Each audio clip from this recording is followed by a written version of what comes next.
बंगाल में भी अब एक प्रकार से यूपी मॉडल या योगी मॉडल अपनाया जा रहा है। यानी कि अगर आप महिलाओं के साथ, बच्चियों के साथ दुर्व्यवहार करेंगे या गलत काम को अंजाम देंगे, तो उसका नतीजा एनकाउंटर के रूप में आपको देखने को मिलेगा।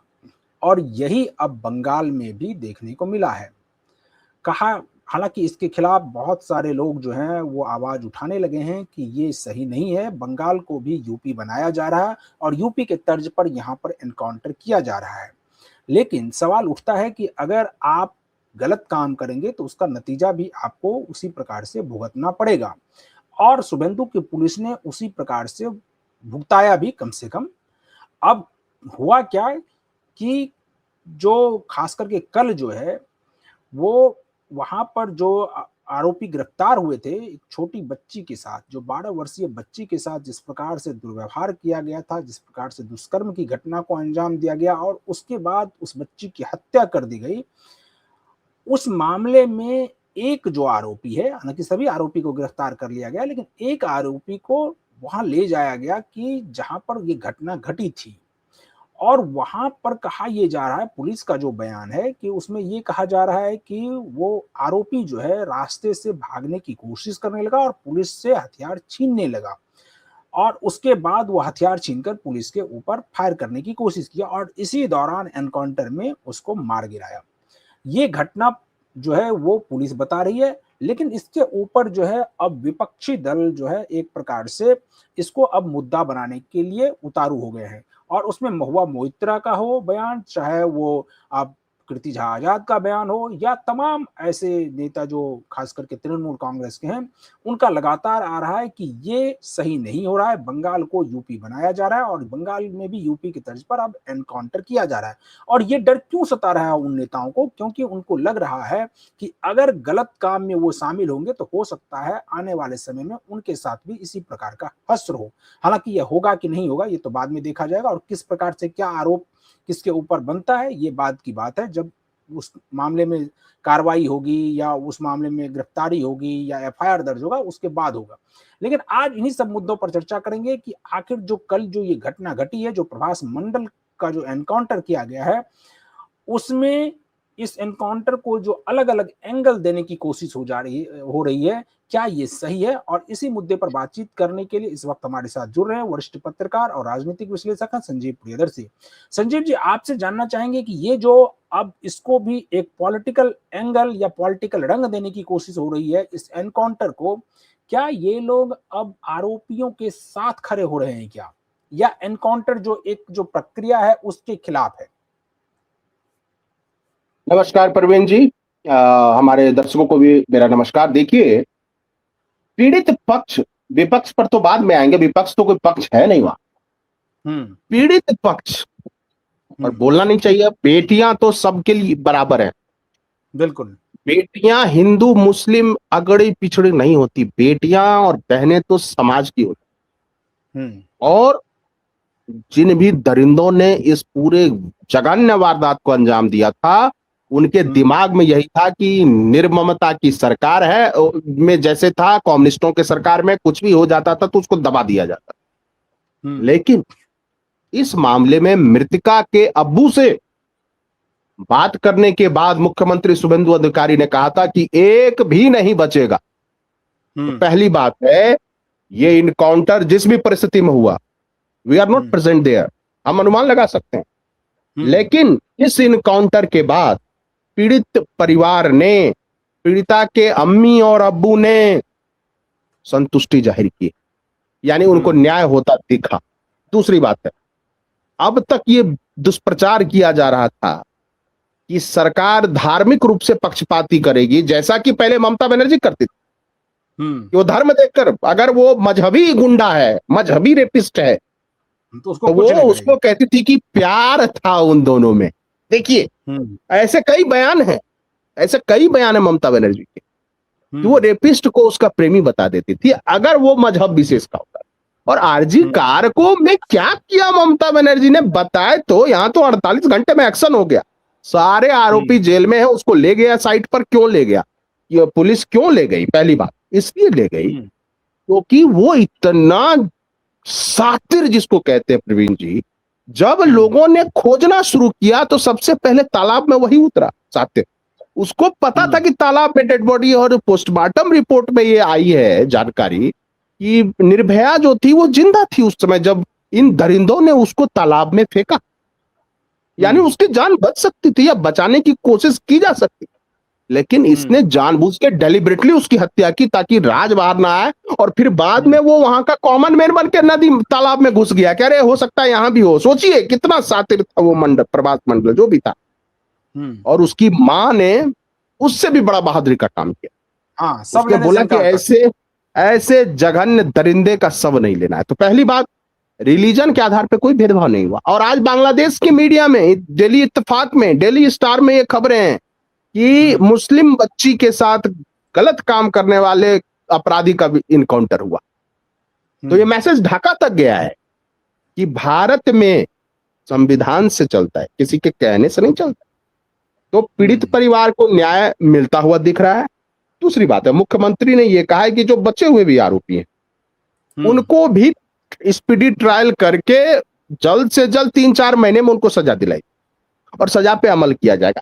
एक बात और उन्होंने कही कि हुआ क्या कि कुछ लोगों ने उस पूरे कांड को सांप्रदायिक रंग दिया और एक स्थानीय आरएसएस के बेचारे सामान्य से वर्कर का घर भी जलाया, और एक तांती जी कोई थे उनकी हत्या कर दी। उस युवक की, वो निर्दोष था, उसकी हत्या कर दी, यानी मॉब लिंचिंग कर दी। तो उसमें भी एक्शन लिया जाए। अब आते हैं, यानी पीड़ित परिवार को न्याय, पीड़िता मुस्लिम समाज की थी तब भी न्याय, और ये उसका परिवार बोल रहा है कि मुझे न्याय मिला। और मुख्यमंत्री ने खुद फोन पे बात किया, उनसे बात किया, उनके अम्मी और अब्बू से, और कहा कि आपको न्याय देंगे। तो सरकार का जो काम था वो किया गया।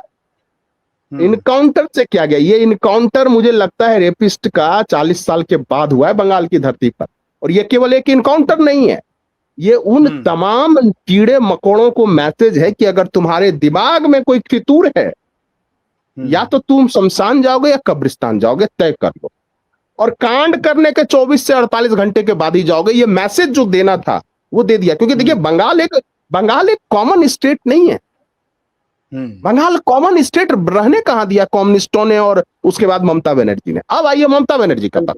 ममता बनर्जी को क्या वो कह रही है कैंडल मार्च निकाल रही। अरे आरजी कार में तुमने निकाला, संदेश खाली में निकाला, बेला डांगा में निकाला, 2021 के बाद इतनी घटनाएं हुई, किसमें तुमने कैंडल मार्च निकाला? तुम्हारी क्रेडिबिलिटी क्या है? संजीव जी, ये आरजी कार मामले में कैंडल मार्च कैसे निकालेगी? क्योंकि आरोप जो लग रहे हैं, इसकी मैं पुष्टि नहीं कर रहा हूं, लेकिन आरोप जो लग रहे हैं वो इनके किसी संबंधी के ऊपर भी आरोप है। ऐसे में ये कैसे, किस मुंह से कैंडल मार्च निकालती? हालांकि फिर भी मैं कह रहा हूं, अभी भी मैं कह रहा हूं कि मैं इसकी पुष्टि नहीं करता हूं, तब तक नहीं करूंगा जब तक कि इस मामले की जांच नहीं होगी और उनके खिलाफ एफआईआर दर्ज नहीं हो जाएगा। लेकिन जो खबरें आ रही हैं उसमें खबरें ये आ रही हैं कि इनके परिवार के कुछ लोग उसमें शामिल हैं, और इसीलिए ममता बनर्जी ने आरजी कार मामले को दबाने की कोशिश की। बिल्कुल बिल्कुल। और देखिए, आरजी कार जो पीड़िता निर्भया थी, उनकी मां, उन्होंने क्या बोला कि आज फिर उनका दिल दुखा है। देखिए, लोग कितना हिंदू मुस्लिम सब करते हैं, लेकिन जो मानव है, मानवता से जो प्रेरित है, वो ये जानता है कि बच्ची किसी की भी हो, उसकी सुरक्षा बहुत जरूरी। तो निश्चित रूप से ये मैसेज है। अब कैंडल मार्च निकाले, ठीक है, निकालने, कोई रोक नहीं रहा है। काकोली दस्तीदार भी वहां गई। ये महुआ मोइत्रा और जो कीर्ति झा आजाद हैं, वो बयान दे रहे हैं कि नहीं, ये सही नहीं हो रहा है, बंगाल को योगी मॉडल की तरह चलाया जा रहा है या यूपी बनाया जा रहा है। तो क्या दरिंदों को इसी प्रकार से छोड़ दे, तब फिर वो बंगाल बिल्कुल सही हो जाएगा और वहां पर लॉ एंड ऑर्डर जो है वो बिल्कुल मेंटेन रहेगा? नहीं, महुआ मोइत्रा को पहले इस बात का जवाब देना चाहिए। जो वो कहती थी कि 321 बीजेपी वर्करों की, कई कांग्रेसी वर्करों की, कई सीपीएम वर्करों की जो हत्या हुई, इसके साथ महिलाओं के साथ भी बर्बरता हुई, तो वो तो ममता पहले वो ये कहती रही हैं, अभी भी कहती थी कि वो जन विप्लव था, जनता का गुस्सा था। पहले अगर उनको लगता है कि जनता का गुस्सा था, तो आज अगर उनके कर्मियों पर हमला होता तो ये भी जनता का गुस्सा है। ऐसा तो हो नहीं सकता कि तर्क तुम्हारे लिए कोई और पैमाना हो, दूसरों के लिए कोई और पैमाना, ऐसा नहीं हो सकता। बाकी इनको इसलिए बुरा लग रहा है ये इनकाउंटर, क्योंकि इनके गैंग में भी वैसे ही लोग हैं, और कल अगर इनके इनके खेमे के लोगों की कम वो होगा इनकाउंटर, तो इनके पास क्या जवाब होगा?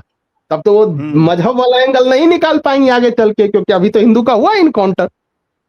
नहीं, और तो इसीलिए ये लोग, और इसीलिए संजीव जी ये लोग इस मुद्दे को भी उठा रही है कि आने वाले समय में जब फिर उनका होगा तो फिर उनके पक्ष में ये कैसे खड़ी होंगी, क्योंकि उस वक्त तो ये इनको कहने के लिए रहेगा ना कि जब एक हिंदू का एनकाउंटर किया गया तब तो आपके मुंह से कुछ नहीं निकला था, लेकिन जब अब एक मजहब विशेष के लोगों का एनकाउंटर हो रहा है तो आपके मुंह से निकल रहा है। तो इसीलिए ये अभी हिंदू के पक्ष में भी खड़ी हो गई है कि ताकि बाद में अगर उस प्रकार की घटना घटे और उसमें इनको सामने आना पड़े तो फिर ये खुल करके सामने आए और उस वक्त इनको कहने के लिए हो कि नहीं, अगर हिंदू के साथ हुआ था अन्याय तो वहां भी थे, और जब अभी एक मजहब विशेष के साथ हो रहा है तो उनके साथ भी खड़ी हैं। देखिए, सनातन संस्कृति में ये है कि कर्म के आधार पे परिणाम तय होता है, और कर्म अगर कर्म ना हो के कुकर्म हो तो उसको हम लोग सनातनी क्यों कहें? वो तो पापी है, उसके लिए राक्षस शब्द है, उसके लिए चांडाल शब्द है, और उसकी इनकाउंटर हो चाहे फांसी पे चढ़े, भोगेगा तो नरक की।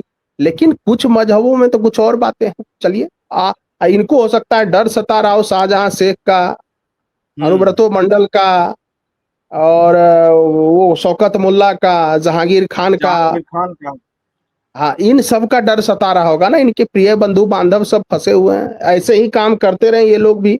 उस पर भी, शौकत मुल्ला पर भी तो रेप का आरोप है, जहांगीर खान और उसके गुर्गों पर भी तो बहुसंख्यक समाज की महिलाओं और उनकी बेटियों को लेकर जो आरोप लगे हैं कि ये धमकी दिया करता था, तो उस पर भी तो आरोप है, उसका भी तो इनकाउंटर हो सकता है। इसलिए ये लोग डरे हुए हैं। लेकिन मेरा मानना है कि दुष्टों के साथ कभी नरमी नहीं बरतती जानी चाहिए, और बंगाल को अगर बदलाव चाहना है तो लॉ एंड ऑर्डर स्टैब्लिश होना चाहिए। वुमेन सिक्योरिटी पहली शर्त है, और मेरा यह मानना है कि बेटियों को कम से कम धर्म में ना बांटो। बेटियां सबके लिए, सबकी बेटी, एक की बेटी सुरक्षित रहेगी तो सबकी बेटी सुरक्षित रहेगी। और आज ये गया है, बंगाल से लेकर बांग्लादेश तक गया है कि मुस्लिम बच्ची के साथ भी अगर किसी ने गलत किया तो शुभेंदु सरकार ने कोई नरमी नहीं दिखाई, और आगे अगर कोई मजहब विशेष का भी अपराध करेगा तो उसमें भी कोई नरमी नहीं दिखाई जाएगी। ये मैसेज क्लियर है, बिल्कुल क्लियर है, ये सबको चला जाना चाहिए मैसेज। और बाकी कैंडल तो इनको पकड़ा ही दिया है जनता ने, कैंडल पकड़ा दिया है ना। कैंडल लेके, कैंडल पर ही इनका जीवन है, वही कैंडल है, कभी बुझ जाएगा, कभी खुद से जला देंगे, क्योंकि लाइट तो अब इनके जीवन में नहीं है। राजनीतिक जीवन पूरा अंधेरा हो गया, काल कोठरी हो गई इनकी, ममता बनर्जी की खासकर। अब ये ऐसा ही ठीक है, अब उनको रोका भी क्या कर सकती है वो।